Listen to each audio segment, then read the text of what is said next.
Well, I've gotten a few questions about using my horizontal mortising machine, and so I figured I'd shoot another video about how I do it. As you can see, I have laid out the mortise on my board, and I'm going to show you how I set up the machine to cut multiple parts that are all going to be the same. So I've laid it out on the first part, and all I'm going to do is I'm going to clamp it down on the machine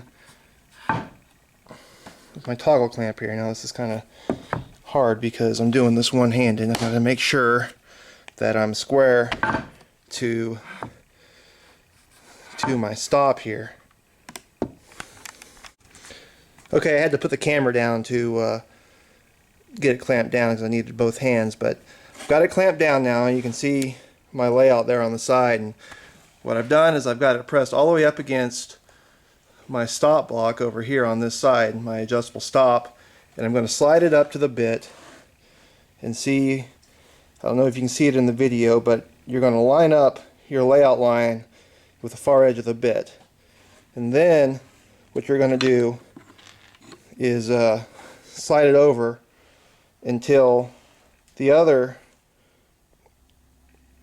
layout line lines up with the other edge of the bit. There, I think I got it. And I'm just going to take this stop block here, I'm going to press it up against my machine there and lock it down. Okay, so now as you can see, there's one end of my travel. It lines up with one side of the bit. Then I'm going to run it all the way down until it hits the stop block on the other end. So I've got my travel set up. Okay, now I just need to set up the height of the bit. Okay, so you're going to look down in here, and it's hard to see it on the video, but with your eye you'll be able to see it. You're going to want to turn the bit until the cutting edge is up and down. Now I can see here that I'm a little bit low, so what I do is I unlock my machine there, and I use my height adjuster.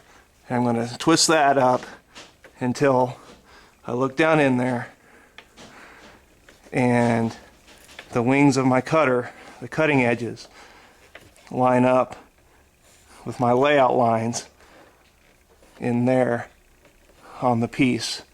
Once that's good, I'm going to lock it down. Once again, using my lock here.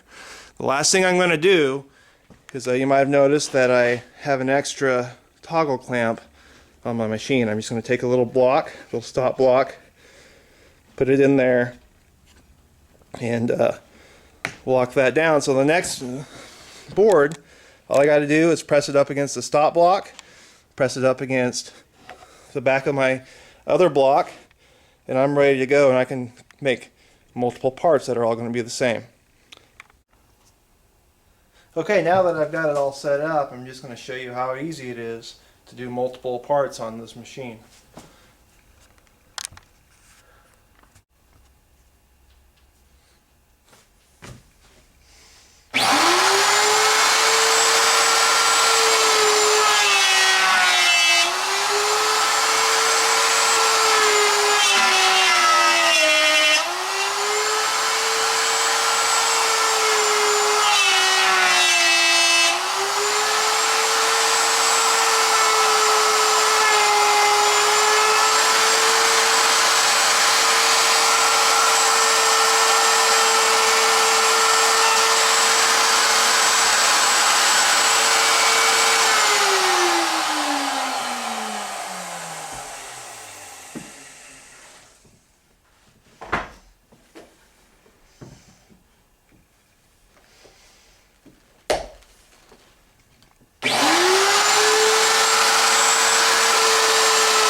And that's it.